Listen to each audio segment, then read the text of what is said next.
Welcome to Choice Classic Radio.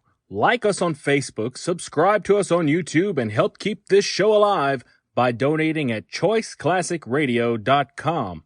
For more of your favorite old-time radio shows, join us on our companion podcast, Choice Classic Radio Detectives, where we bring to you tales from the greatest detective shows the golden age of radio had to offer. And now, with 926 episodes from 1934 to 1955, we bring to you Lux Radio Theater. From Hollywood, California, the Lux Radio Theater presents Barbara Stanwyck in So Big, with Preston Foster, Fay Ray, and Otto Kruger.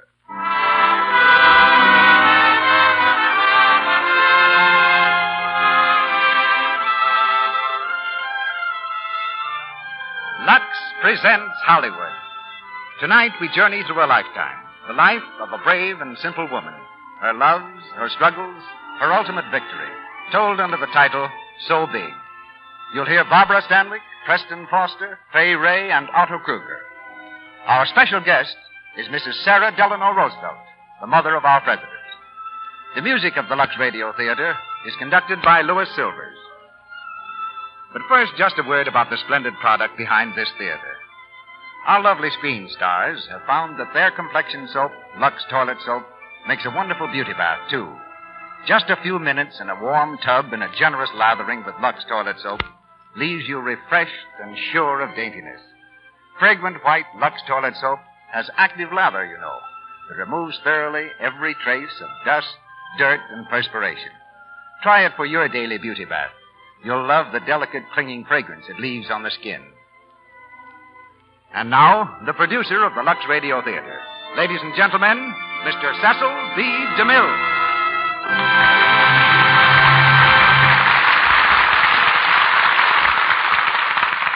Greetings from Hollywood, ladies and gentlemen. One of the exciting things about writing is that writers never know how the public's going to receive their work. For example, Edna Ferber thought so little of her first novel, Dawn O'Hara, that she threw it away.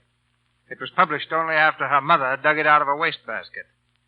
Of So Big, Miss Ferber said, "I thought I'd written a complete non-seller. I didn't think anyone would ever read it." She was wrong. Hundreds of thousands were fascinated by the book. And tonight, millions more will meet her characters as Barbara Stanwyck, Preston Foster, Fay Ray, and Otto Kruger bring So Big to the air. Barbara Stanwyck was about to play a small part in one of Willard Mack's productions when he decided that he didn't like her real name, Ruby Stevens. So he and David Belasco created a new one, taking it from old theater programs pasted on the green room wall at the Belasco Theater. On these programs were the names Barbara Frietchie and Jane Stanwyck. They served to change more than Ruby Stevens' name. They changed her luck. Barbara's, whose home was once an orphan asylum, and who at 13 was wrapping bundles in a Brooklyn department store, was on the high road to brilliant success. For the past several months, she's been working with me in Union Pacific, in which she plays the role of a little Irish postmistress, and proves again that she's one of the really great women of the screen. Barbara starred in the picture So Big, and plays the part of Selina again tonight. And we're happy to welcome Preston Foster, a newcomer to our microphone. Preston's boyhood ambition was to become 6 feet tall and sing in opera. He achieved both. He's 6'2" and sang for a time with the La Scala Opera Company in Philadelphia. Preston's new Paramount picture is Geronimo. And tonight, we hear him in the role of Dirk de Jong. Fay Ray, one of the loveliest of the screen's lovely ladies, is no stranger to our stage. The last time she was here, we almost prevailed upon her to recite some of her own poetry. Perhaps we'll have better luck tonight. Fay is heard as Dallas O'Mara. Otto Kruger, one of Hollywood's famous importations from Broadway, plays Purvis de Jong. And now for the play. The Lux Radio Theater presents Barbara Stanwyck in So Big, with Preston Foster, Fay Ray, and Otto Kruger.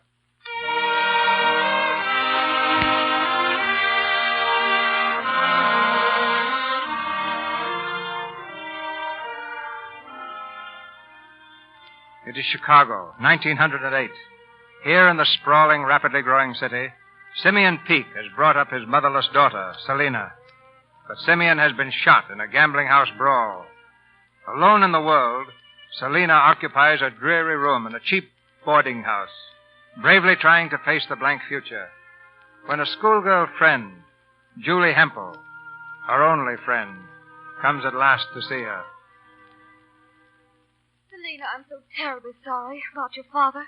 I came as soon as I could. I know, Julie. And I think it's horrible what the newspapers are saying. Horrible. No, Julie, it's only the truth. My father was shot and killed in a gambling house. But Selena. I never knew he was a gambler, Julie. When he sent me to school and gave me so much, he always told me he was in the market. And he was good to me. I don't care what he was good to me. But Selena, what are you going to do? Did he leave you anything? $70 in a ring. Oh, it's not a very big diamond, but I'll never part with it because it was his. Selena, you've got to live. I can work. Oh, you can't. What kind of work could you do? I can teach. I've already got a position. Where? In High Prairie. I'm to live with a farmer and his wife. Farmer? Class Poole, his name is, and, well, I think it should be fun teaching in a country school. Oh, Selena, I think you're being very brave. I'm trying to remember what my father said, that life is just one big show, and the trick is to act in and look on at the same time. And no matter what happens to you, good or bad, it's all velvet. I hope it will be for you, Selena. Thank you, Julie. I hope so, too.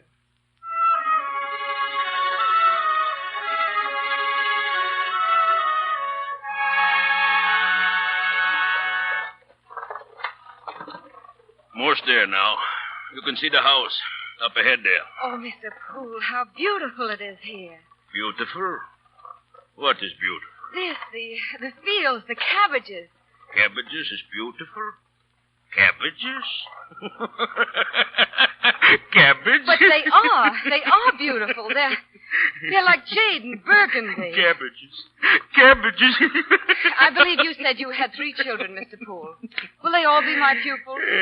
No, not all, teacher. Why not? Which ones won't? Gertrude goes to school. Josina goes to school. Rolf works by the farm. How old is Rolf? Rolf is 12. Only 12? And no longer in school? Rolf, he works by the farm. Doesn't he like school? So? Well, then why doesn't he go, for pity's sake? Rolf, he works by the farm. Well, this is my house. Oh, it's a very comfortable-looking house. Oh, it's not very fine. Farmers is poor. Marcia, here is teacher. You go in. Supper's ready soon. Cabbages is beautiful. Cabbage.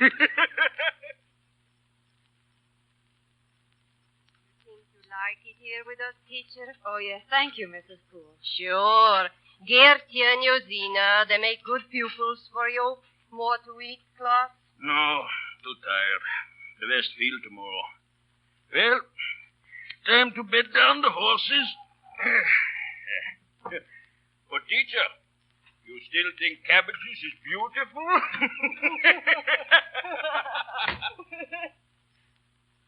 Cabbages. That's good. He told me what you said. Ralph, stop the reading and go to the chores. They're needing wood. All right. All the time he is reading like anything. Hurry, Ralph, you hear? And bring in the water. Getting late. What are you reading, Rolf? A book. The last teacher gave it to me. May I see it? Why, it's a dictionary. You're reading the dictionary. It's got more than 100,000 words, all different. Rolf, your father tells me you're not coming to school.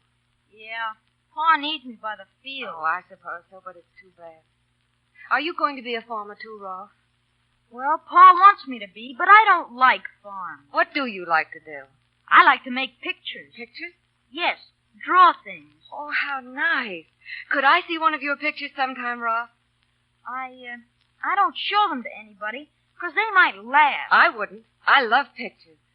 Someday you might be a great artist, Rolf. Yeah, but farm work takes all the time. I don't get much chance. Rolf, I have a book called Ivanhoe. Would you like to read it? Well, I don't get much time. Rolf, you work all the time. Don't you have any fun at all? Sure. I'm going to the church sociable next Wednesday night. Are you going? I haven't heard about it yet. Well, the women bring the supper in baskets, and Adam Ohms raffles them off. And you eat with whoever buys your box. Oh, that sounds like fun. Well, I guess I'd better get the chores done. Good night, Ralph. Teacher. Yes? Cabbages. Fields of cabbages. What you said. They are beautiful.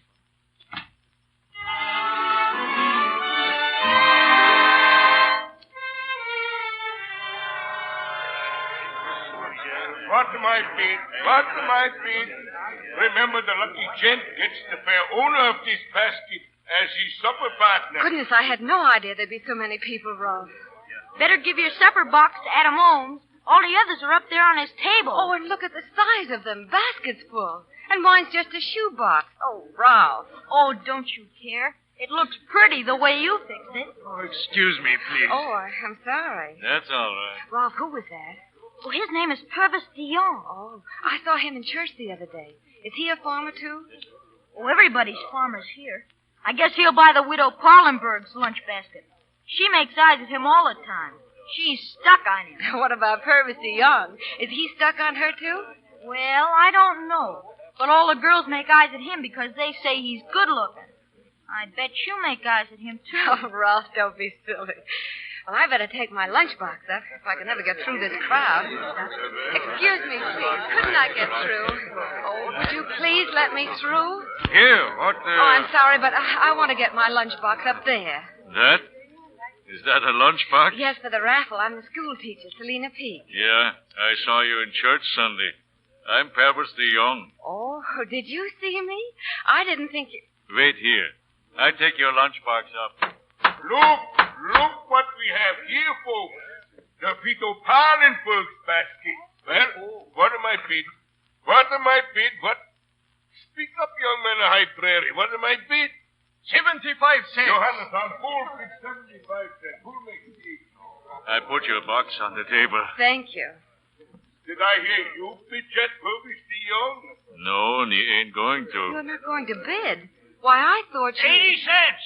Did I hear you say $1, Purvis DeYoung? Don't miss a chance like this. Are you going to let roast duck go for a mere 80 cents? Going, sold. The glory of our gold for 80 cents. Oh, you've lost it, Mr. DeYoung. Yeah? How goes it, school teaching? Oh, it goes pretty well for the first few days. You're little to be a school teacher anyway, ain't you? Well, I didn't know teachers were judged by their size. Now, here's a dainty little tidbit, folks.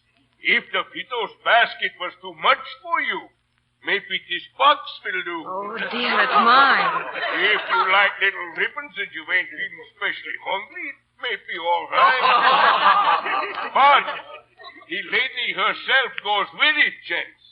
Miss Selena Peake, that's who. Miss Selena Peake. Well, what am I bid with this lovely little toothful gent? 5 cents. $1. Purvis DeYoung bids $1. Purvis seems to be waking up. $1.50. Why, that's Ralph. 160. $3. Oh, no, Ralph shouldn't do that. He's only got $4, and he's been saving it for a set of paint. $5. Please. Purvis DeYoung bids $5. And 10 cents. $6.50. Oh, let him have it, Mr. DeYoung. The cupcakes fell a little. $10, gents. 10 once, 10 twice. Gone to Purvis DeYoung.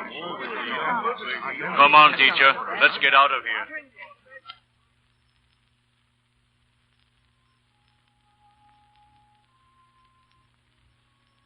What made you do it? All that money when you might have been eating roast duck. I don't know. You look so little. They were making fun of you. That's a very foolish reason for throwing away $10.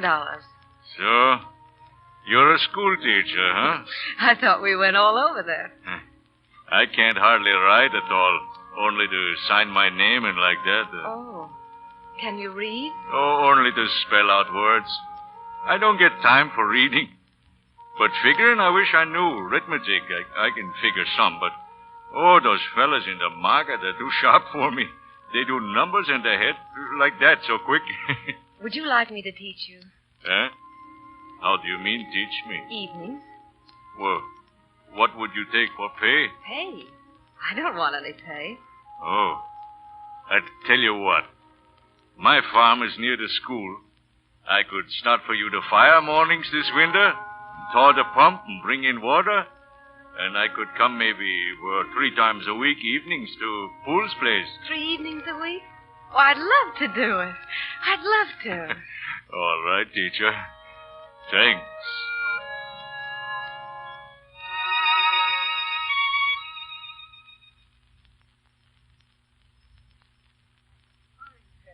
You did all those examples without one mistake. Yeah? It's easy when you know it once. Your English is getting better, too. But you shouldn't say know it once. Oh, yeah. Once know it. That's right. Oh, it's you, Rolf. Aren't you going to study with us tonight, Rolf? I've got things to do. Oh. All right, Purvis, we'll go on now.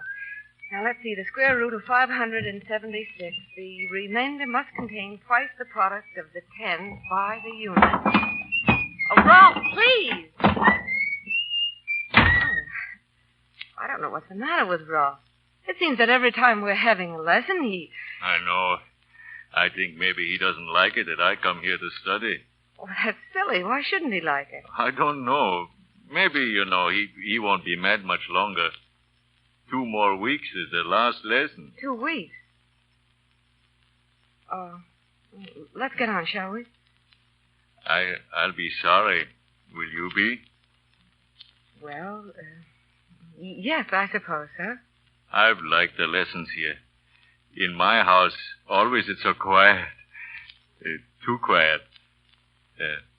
Selina. Well, now let's see. Twice the 10, time the units. Add 4 units to the 40 and multiply the result by 4. Selina. Yes? Selina. I don't know how to tell you. Oh, don't look so frightened, Purvis. What is it? I want you to marry me, Selina. Purvis. Do you think I'd make a good farmer's wife? A good one for me. I don't know very much about farms. I've always lived in the city. You will learn, little Lena. I will be teacher this time. You will keep the house for me while I work the land. Oh, my house, it's sort of run down, but I would fix it. Oh, we could paint it white, Purvis, with green shutters. And I'd put pretty curtains at the windows and plant hollyhocks all around it. Selina, you mean you will marry me? Oh, I want to, Purvis. Very much. Oh, little Lena. Little Lena. There's not a farmer in High Prairie will have such a pretty wife.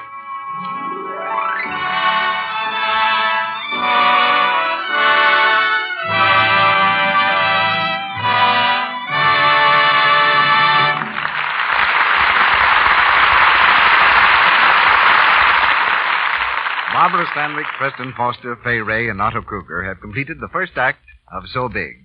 They will continue with Act 2 shortly. But first, in this brief intermission, we would like you to meet Betty Gray, a young lady who is going to have a starring role in a June wedding.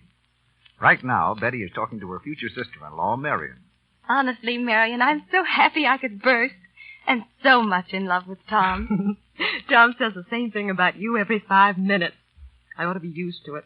It's been going on ever since he and you ate your ice cream together at the 6th grade party. Oh, isn't it wonderful? Wait, I'll get my diary. I'll give you a real summary. Look, this is 11 years ago. September 18th, 1928. I bet the 6th grade is hard, but I don't care. Tom said he'd help me with my arithmetic. He teases me, but I like him.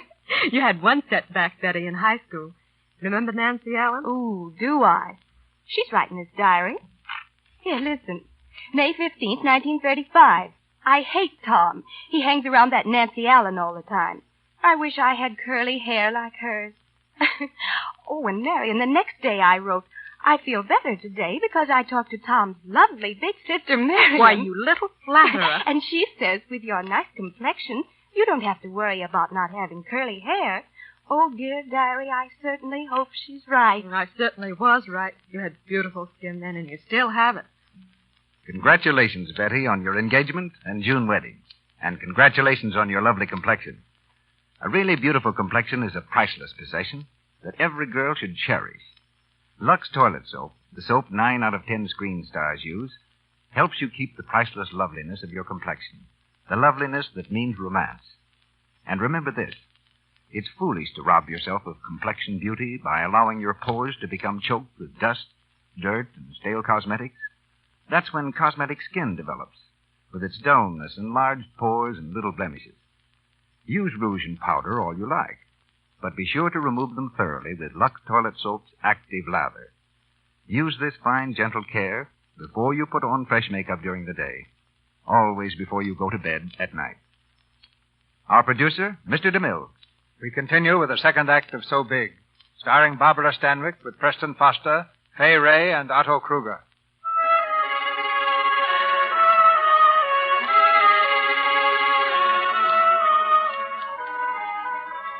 3 years have passed since Selina married Purvis de Young. For her, each day of those 3 years has begun in the darkness before dawn and plodded relentlessly through broiling suns and icy blasts with life, love, everything subservient to the cruel, unending demands of the farm. Selina's dreams of beautifying the place have been forgotten under the crushing burden of daily living. When she can, she helps Purvis in the fields, her young son Dirk playing at her side. Look, darling. Look how big our carrots are and how golden. Aren't they pretty? There we are. A nice fat one. Oh, how big is my baby? How big is my man? Oh, stretch your arms wide as you can. Now how big are you? So big. Oh, what a big little man. Lena. Yes, Purvis? Lena, I've told you I don't like you should work in the fields. Oh, but Purvis, why not? You and one hired man can't do it all. The women of our family never worked in the fields, not even in Holland. But the vegetables will rot in the ground. Let them rot. Oh, can't things ever change, Purvis? Look, he pulled a radish all by himself. Already he's a farmer. No. What? Nothing. Well, tomorrow we must start pulling the beets. They are ready. You look so tired, Purvis. Why don't you rest? You haven't stopped a minute since 4 this morning. Vegetables must be picked when they are ready. I suppose so. Purvis, I've been thinking about that West 16 section. Can't we drain it and plant there? Oh, that's clay land. Grain, and you have yet got clay. I know. You've got to use tile drainage and humus. Then with potash and phosphoric acid. Well. The school teacher is a farmer now, eh? Tell me, little Lena, from where did you learn all about this truck farming? Out of a book I sent to Chicago for it. Eh? A book? A book? A truck farmer out of a book? Why not? The man who wrote it knows all the new ways to farm. Oh, you're running the farm just the way your father ran it. Yeah. What was good enough for my father is good enough for me. It isn't. We're not getting anywhere, Purvis.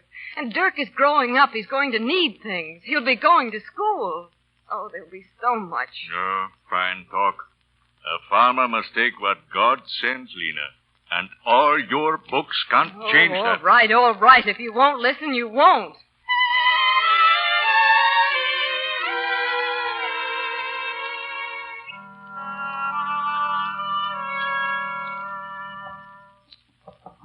Who is it?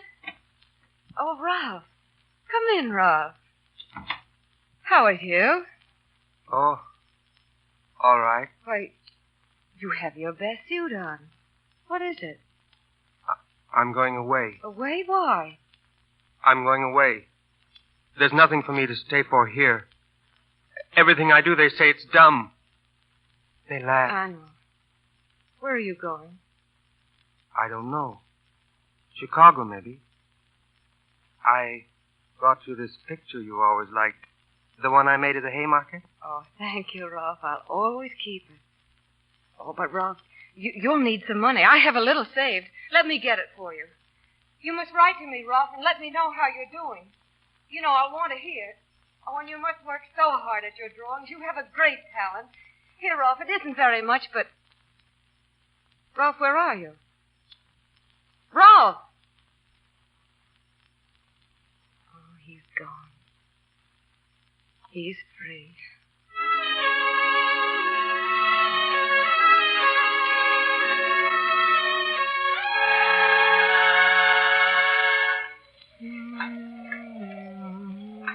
Mom? Hey, Mom? Yes, so big. Isn't it time Pop was home from market, Mom? Oh, it's way past time, and it's such a bad night. I do hope he didn't sleep out in the wagon last night. I told him not to. There's a light, Mom, in the barn. Is that you, Purvis? It's me. Purvis, dear, you're so late. What happened? I had to go by New Harlem. The bridge was washed out already. Gee, is it that bad, Pop? Oh, you're soaked. Get your wet things off. You're shivering. Dirk, put more wood in the stove. Did you manage to sell out, Purvis? Oh, less than half the load. So sick I am of this crazy. Oh, I know. Now you wrap up in that blanket and sit here by the fire while I get you some dinner. Oh, I don't know if I can eat. Oh, but you must. It will do you good. What was the matter at the market? No, I don't know. When I have carrots, everybody by the market has them. When I have radishes, they have them too. They rot in the wagons. You remember once you say, farm work is grand. It isn't, but I think it could be. Farm work is slave work. Our last night we load the wagon with carrots. From 4 this morning I drive. I don't make enough. I should buy tomato plants for summer. Oh, Purvis. Why won't you put in asparagus? Oh, asparagus. And wait 3 years for a crop? Planting is good for 10 years once it's started. I've been reading up on it. Reading up. Schoolbook farming, that's no good. It is, Purvis, if you'd only give it a chance. I've tried and tried to show you some new ways. I don't want new ways. The old ways is the best. How can you say that? They are. The old ways is the best. Purvis, you're sick. I feel badly now. You did sleep in the wagon last night in all the rain. Yeah. I wanted to save the money. I begged you not to. Dirk, run and get the doctor. All right. Now go to bed, Purvis. Come. I'll help you. Lean on my arm, darling. Lean on me.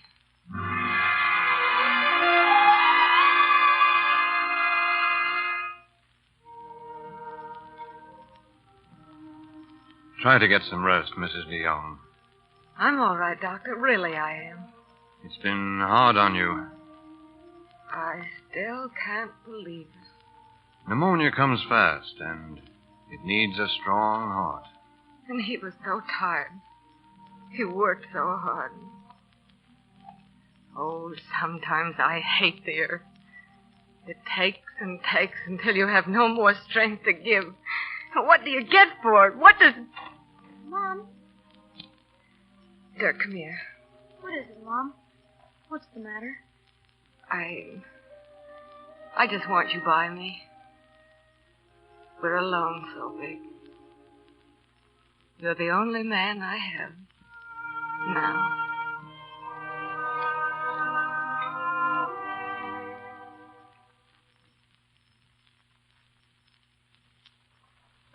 Get up, Hen. Get up, Maud. Are we going to market, Mother? Just you and me? Well, I can't let my little man go alone. Soon I'll be big enough. Oh, perhaps we'll see. Oh, look, Mom. It's the Reverend Decker. He's waving at us. Oh. Good afternoon, Reverend Decker. What's this I hear, Mrs. DeYoung? That you are going to Haymarket with the garden stuff? A woman alone? No. Dirk is going with me. Mrs. DeYoung, the Haymarket is no place for a decent woman. There is card playing, drinking, all sorts of wickedness. Really? But what can I do? Dirk and I must live. Better to stay home. Let the men folks go. But, Reverend Decker, my menfolk are going. Get up, Maud. Get up.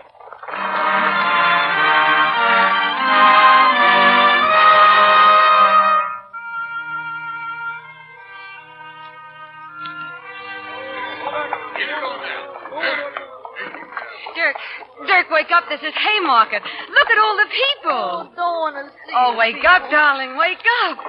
Oh, it's like an army, isn't it? An unarmed army bringing food to feed the great city. Oh, now if we can only find a place on the curb for the wagon. There's a good place, Mom. Right ahead. Oh, if I can just beat that other wagon to it. Get up. We're going to get there first. Hey, you can't go in there. That's my place, you... Oh. Hey, you can't go in there, missus. Oh, yes, I can. Yes, we can. Where's your man? Here, right beside me. Well, I'll be... Now, women ain't got no business here in Haymarket anyway. Better you stay at home in your kitchen where you belong. Don't you talk to me like that, you great stupid. What good does it do to stay in my kitchen if I'm going to starve there and the boy with me? I'm here to sell vegetables I helped raise, and I'm going to sell them. Now get out of my way or I'll report you to the policeman over there. All right, then. What a woman, what a woman. He was mad, wasn't he, Mom? Well, I've as much right to this spot as he has. Oh, now, Dirk, we're going to sell.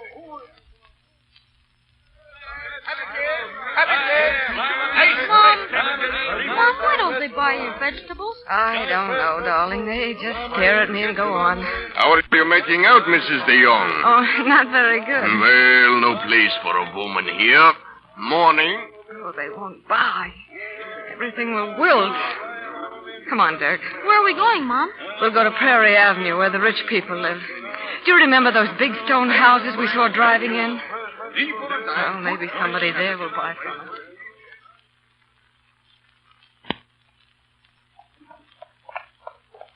Mom, I'm awful tired. This is the last house so big, the very last one.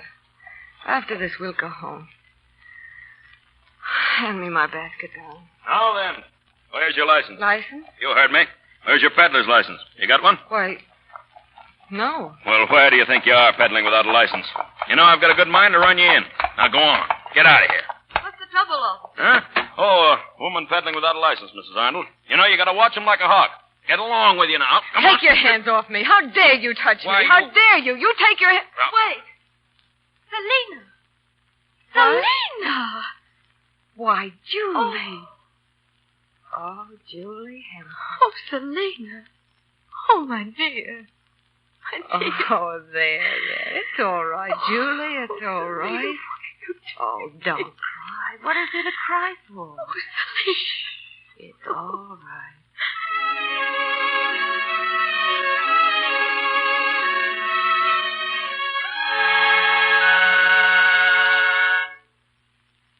Oh, Julie, it's good of you to take so much interest. Nonsense, Selena. Father always has good ideas. He might have one for you. You want to sell this farm, Selena? No, Mr. Hempel. Good. A few years from now, this land will be worth money. Well, what do you want to do? I want to stay here and make my farm pay. By next spring, my asparagus is going to bring in money. And I want Dirk to have things. I never want my son to go to Haymarket. Never. Yes, but what about you, Selena? Me? My life doesn't count except as something for Dirk to use. I want him to have all the worthwhile things in life all mixed up. Rooms and candlelight, leisure, travel, books, music, people.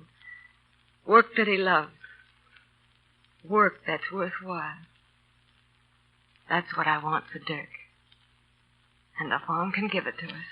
Well, how much money do you need to start the improvements? Oh, Mr. Hempel, I didn't mean... Don't be silly, Selena. Father can well afford it.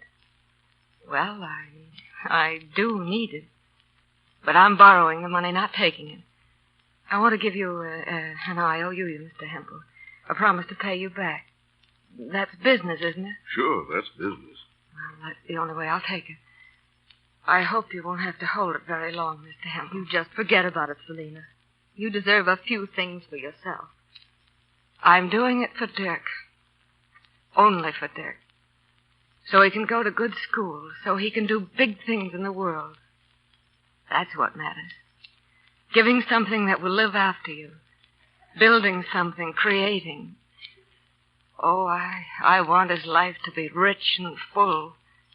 And I'll work, I'll do anything.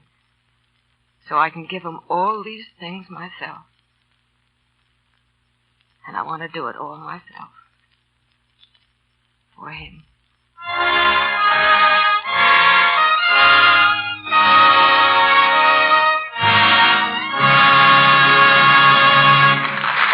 We pause for station identification. This is the Columbia Broadcasting System.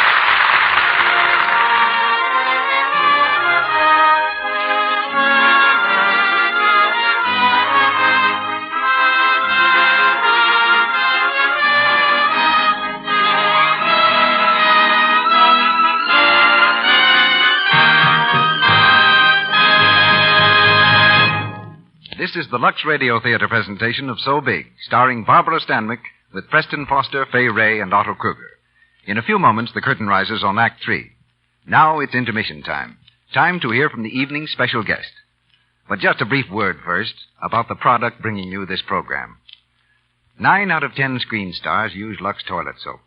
Such popular stars as Joan Blondell, Madeleine Carroll, Claudette Colbert, Irene Dunn, almost every lovely star you can think of uses this gentle, mild white soap to help protect the priceless beauty of her complexion.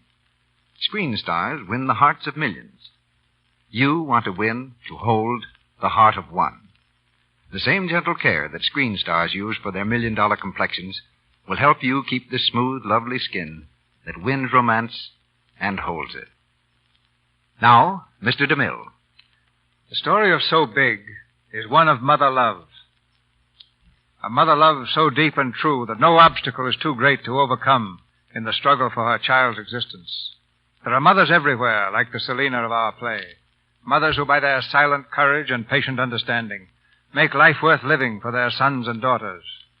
As a tribute to mothers everywhere, and deeply conscious of the honor which is ours, we bring you our guest of the evening, the first mother of our land, whose son achieved the goal of millions of American boys and is now in the White House. Speaking to you from New York City, Mrs. Sarah Delano Roosevelt.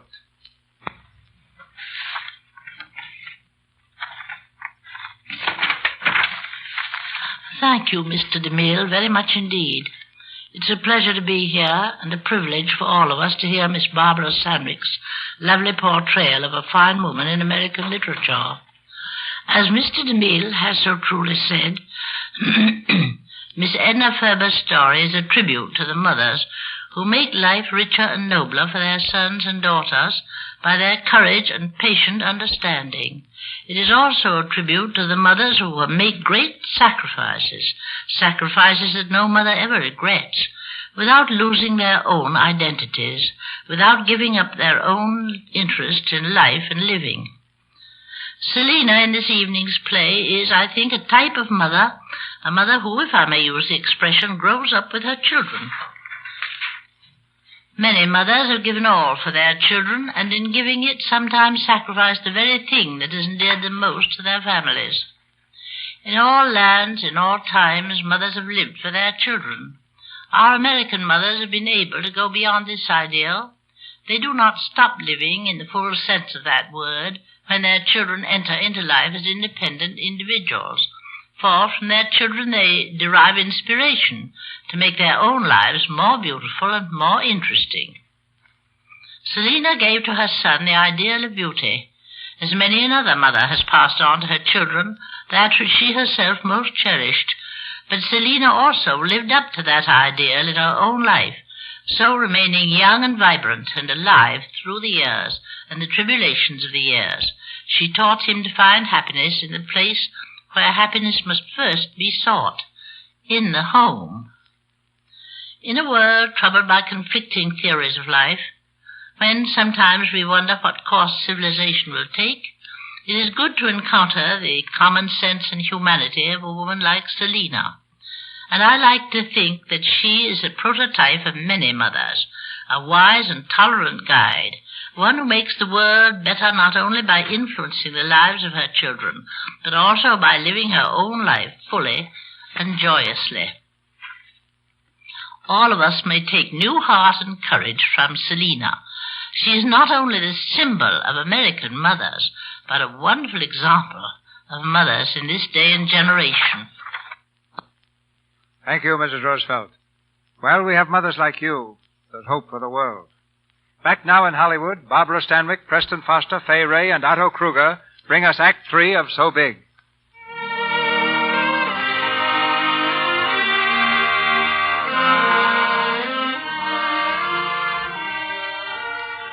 more years have passed, and Selina's son Dirk is now a man. Selina has made good her promise to Mr. Hempel to pay back the money he gave her, and with her farm running profitably, has been able to give Dirk a college education and many of the fine things of life she always wanted him to have. Now he seems well on his way to a career as an architect. It's late afternoon, and Selina is working in her room when Dirk arrives at the farm.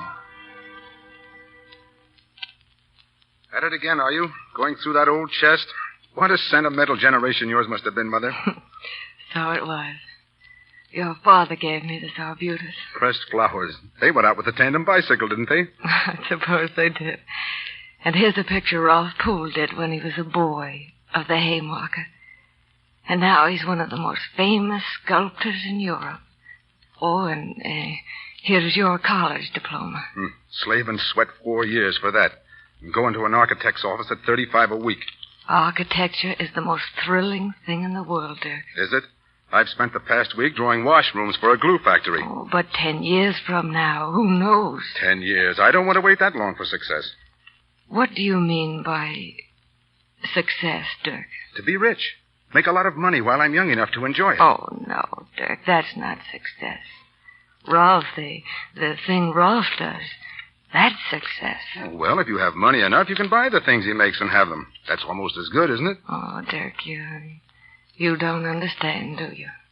Listen, Mother, I've got to do things my own way, and I'm giving up architecture. Dirk. Paula Storm says that... Is that the young woman you've been seeing so much of? Well, I've seen her off and on. Anyway, her husband is in the bond business, and I'm going in with him. Bonds? Oh, Dirk, there's no fun in that. Well, it's good enough for me. 5 years in the bond business with the right connections, and I'll clean up. You're sure that's what you want, Dirk? Yes, Mother. Look, I'm sorry I can't have dinner with you tonight, but I've got an important appointment in town. I understand, dear. Run along. Goodbye, Mother. Goodbye. Goodbye. So big.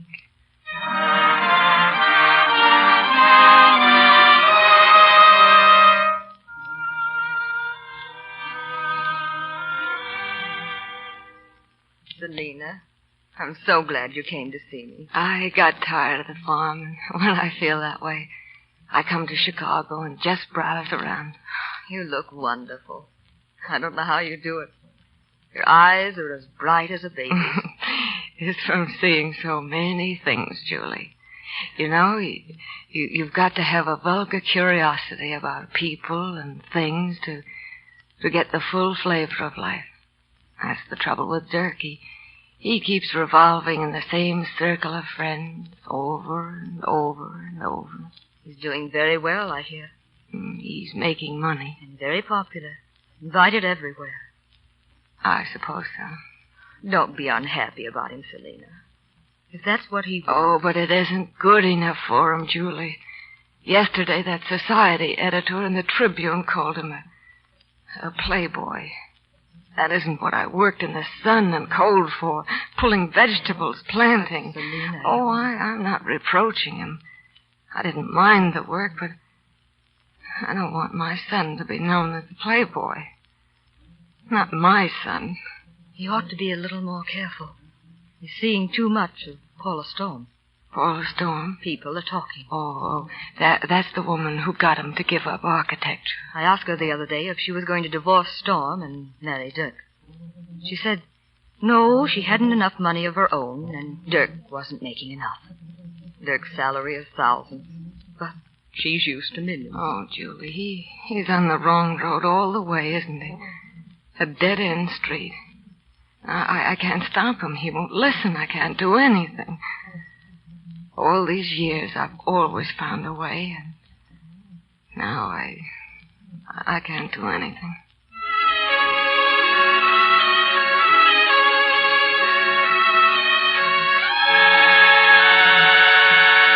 Well, the deal's as good as closed, Dirk. I played golf with Jackson yesterday and sold him solid. Good work. A whole 100,000? All of it. My hat's off. Miss O'Mara's here, Mr. DeYoung. Oh, yeah, send her in. Well, I'll run along. You don't have to. Just an artist to do an advertising picture for me. Probably some crazy female of 40 with a bundle of drawings under her arm. And I know I'm going. I'll see you at the club. I'll be around Saturday. Going to try polo. Good boy. Mr. DeYoung, Miss O'Mara. You're Miss Well, please sit down. Thanks. Now, Miss O'Mara, this drawing we want is for a national advertising campaign to get women more interested in bonds, appealing directly to them. I see. Now, my idea was something like this. Well, aren't you hiring me to get an idea for the drawing and to draw it?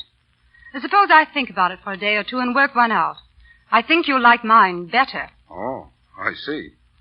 How much would you expect to get for a drawing? $1,500. Well, that's ridiculous. I'm sorry, but that happens to be my price. Anyway, it's been nice meeting you, Mr. DeYoung. Now, wait a minute. Of course, if that's your regular price, I suppose we could pay it. Could you? Still, $1,500 is a lot of money. I think so, too. I remember when I used to get 25 cents for sketching hats. And now you've arrived. You're successful. Arrived? Heavens, no. I've just started. Who gets more money for a drawing than you do? Nobody, I suppose. Well, then, in another minute, I'll be telling you the story of my life.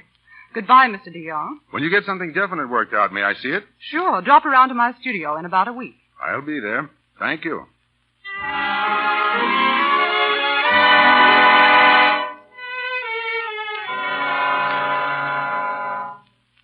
Mother, sit down. Well, this is an honor.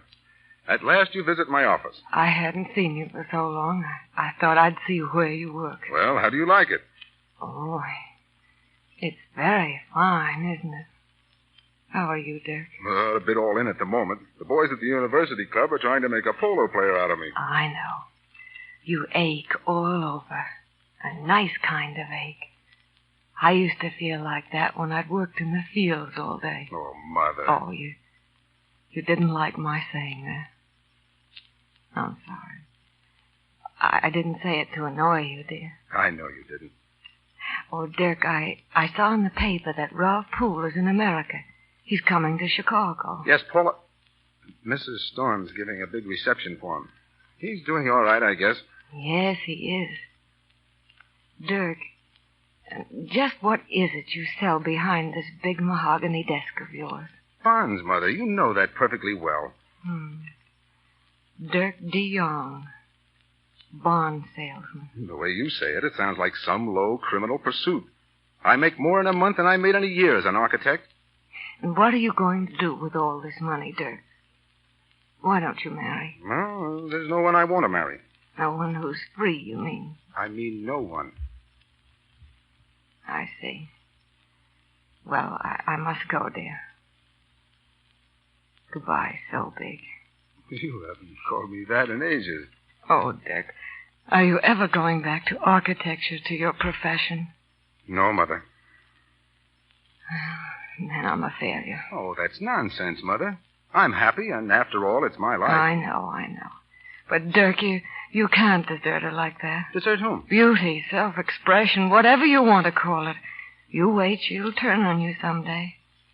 Someday you'll want her, and she won't be there. Well, you wait too, Mother.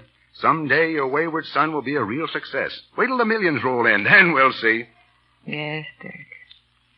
We'll see.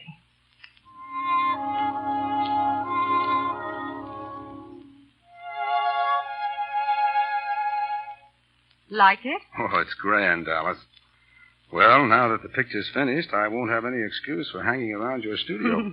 But maybe you'll still have dinner with me, go places. Of course, Dirk. Why not? Dallas, you know I'm in love with you. I could give you a lot of things you haven't got. Sorry, Dirk, but you'll have to send them by express. I'm going back to Paris in a few weeks. Paris? What for? To study. I want to do portraits. In oils. Dallas, is it because I'm a successful businessman that you don't like me? But I do like you. You know what I mean. Must a man be an artist to interest you? Oh, good heavens, no. No, someday I'll probably marry a horny-handed son of toil. And if I do, it'll be the horny hands that'll win me. I like them with scars on them. You know, there's something about a man who has fought for it. A look in his eye, the feel of his hand. And I haven't got that. There isn't a mark on you, Dirk. You quit being an architect because it was an uphill, disheartening job at the time. Oh, I'm not criticizing, but if you'd loved it enough to struggle, to fight for it, Why, that fight would show in your face. But you're all smooth. I like 'em bumpy. Now, that sounds funny, I know. Oh, never mind. I know what you mean. Oh, that must be Rolf. Rolf Poole? But he's supposed to be at Paula Stone's reception this afternoon, right now. I am myself. But I'd much rather see you. Well, so would Rolf. Hello. Oh, Rolf, it's so good to see you again. Same Dallas. You haven't changed a bit, even to the smudge on your face. Well, I've been working. Rolf, this is Dirk de Jong. Mr. Poole, Dirk. How do you do, sir? Dirk de Jong. Why, say, don't you know me? I'm Ralph Poole. I've heard a great deal about you. Oh, but I mean I knew you when you were just a kid. You're Selina's Dirk, aren't you? My Selina. That's right. Where did you and Dallas get to know each other? In Paris. Rolf and I took the town apart and put it together again. We certainly did. Do you remember the time we crowed the sun up under the Arc de Triomphe? What idiots we were. What grand idiots. I thought you were to be at Paula Stone's reception this afternoon, Ralph. I couldn't go it. Hate that sort of thing. I'm taking Dallas out to meet your mother. Yes, Rolf told me all about her in Paris. She must be wonderful. I've asked you to let me meet her, but you never did. Oh, I meant to, but I just never seem to get around to it. Come with us, Dirk, will you? Sure I won't be intruding? Nonsense. It'd be grand. Come on.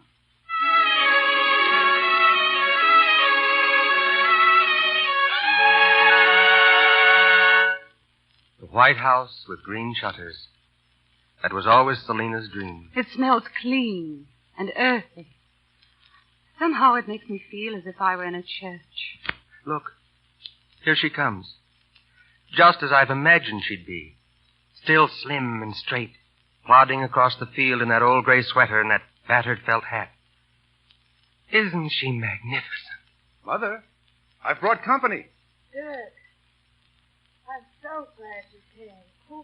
She recognizes me, only she can't quite believe it. Yes, Selina, it's really me. Well, Poole. Oh, Rolf. You did come to see me. I came to America mostly to see you, Selina.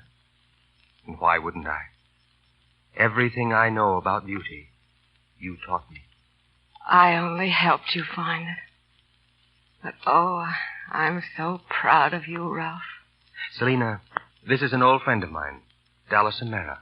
I've been waiting a long time to meet you, Mrs. de Jong. I'm so glad you came. Dirk has told me so much about you.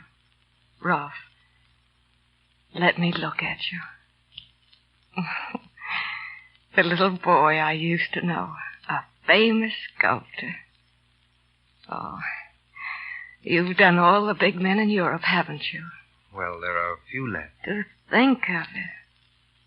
You've seen the world and you've got it in your hand. Little Rolf Poole.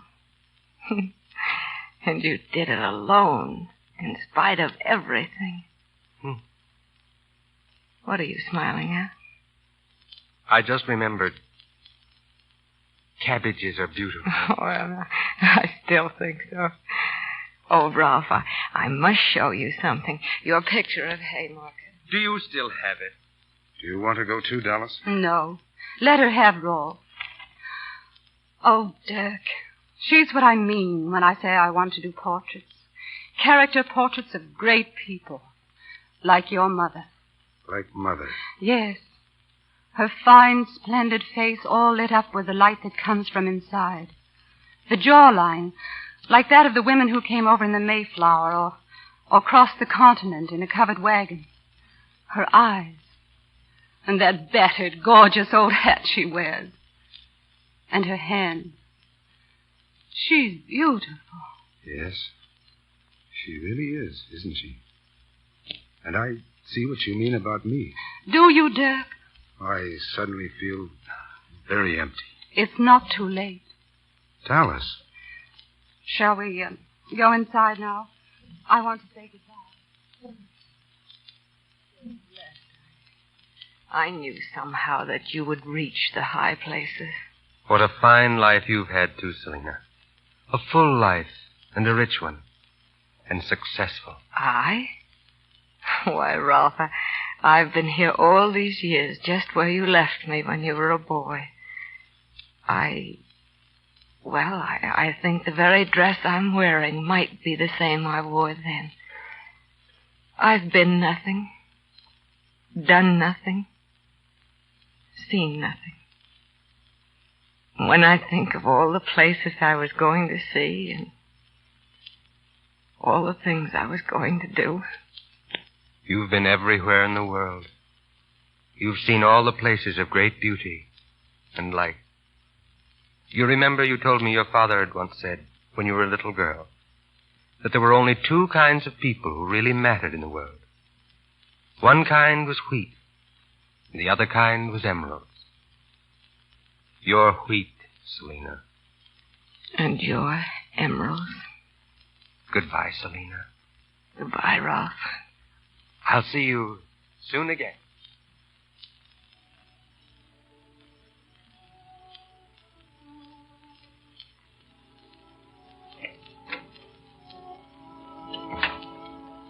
Mother? Yes, Dirk? Mother, I've made a decision, and I want you to know. I'm going back to architecture. Oh, Dirk. There's something you have, Mother, and Ralph, and Dallas, too. I never realized till this afternoon just how much I'm missing. Oh, so big. I'm so glad. But I'll need your help, Mother. It's going to be a long, long road. But a good one, Dirk. Full of beauty and living. And in the end, you'll find that you possess all things. For you will have carried them with you. All the way.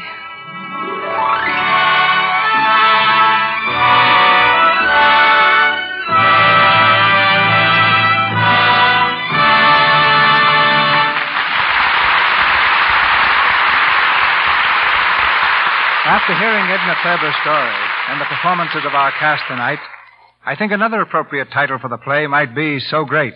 My compliments, Mr. Foster, Miss Ray, and Mr. Kruger. And I can pay you no greater tribute, Barbara, than to say that you reached and held our hearts as surely and so big as, well, as you do in Union Pacific. And having pulled the pin on our play, shall we hit the stovepipe? What? What is this all about? Oh, you'll have to humor Mr. DeMille, Preston. We've been so immersed in that picture of his, Union Pacific, that he can't help giving out now and then in railroad lingo. You recognized it, but can you translate it, Barbara? Certainly. It simply means that the play is over, but let's go ahead without stopping. Correct.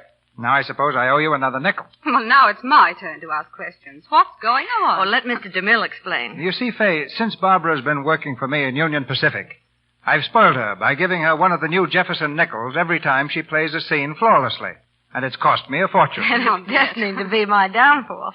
I'm applying all your beautiful nickels, Mr. DeMille, to the purchase of a pair of skis. Skis? Well, I know you ride a horse, Barbara, and since Union Pacific, you obviously can ride a railroad. Yes, I've heard that you once rode an elephant for Ziegfeld, but how good are you on the mahogany runners? Well, Otto, I'll let you know after I get back from a trip to Sun Valley. Skiing will be practically tobogganing for me. What are you planning next, Fay? An epic poem? Who? Me? Well, you are a poet, aren't you? Oh, let's hear some. Well, don't let them gang up on you, Fay. Just a line or two. All right, here it goes. Of the sea, of the soul, of the stars I love to sing. But I've got no poem for you tonight, which is probably a mighty good thing by Fay Ray. You're an ornament to literature, Fay. But Fay would be ornamental if she never wrote a line. Oh, now, thank you, Preston. And I want to thank you, Mr. DeMille, for asking me back to the Lux Radio Theater again. This theater has become more than a radio program, Mr. DeMille. It's become a definite part of Hollywood. And so has the product that's responsible for our being here tonight, Lux Soap. About every actress I know uses it, Mr. DeMille, and that speaks volumes in praise of it. Screen stars just have to keep their skin smooth, and I'm very grateful to Lux Soap, Mr. DeMille, to its makers, and to you. Good night. Good night. Good night. As we say on the railroad, see you along the line. Louis Silvers appeared through courtesy of 20th Century Fox Studios, who directed music for their new film, The Little Princess. Be sure to listen to the new Lux daytime radio program, The Life and Love of Dr. Susan, the story of a courageous woman in search of her destiny. You can hear it over most of these stations in the United States every afternoon, Monday through Friday, at 2:15 Eastern Time, 1:15 Central Time, 3:15 Mountain Time, and 2:15 Pacific Time. This new daytime program, The Life and Love of Dr. Susan, comes to you in addition to the Lux Radio Theater. Mr. DeMille. In the screen's entire history, only a handful of pictures can match the tremendous popularity of our play for next Monday night. That great romantic comedy, It Happened One Night. It won more Academy Awards than any film before or since for production, direction, and for the performances of both its leading lady and its leading man. And these two superb stars will repeat their classic roles for us a week from tonight. Clark Gable and Claudette Colbert. And with them, Walter Connolly and Roscoe Carnes. Our sponsors, the makers of Lux Toilet Soap, join me in inviting you to be with us again next Monday night when the Lux Radio Theater presents Claudette Colbert and Clark Gable in It Happened One Night with Walter Connolly and Roscoe Carnes. This is Cecil B. DeMille saying good night to you from Hollywood. This is the Columbia Broadcasting System.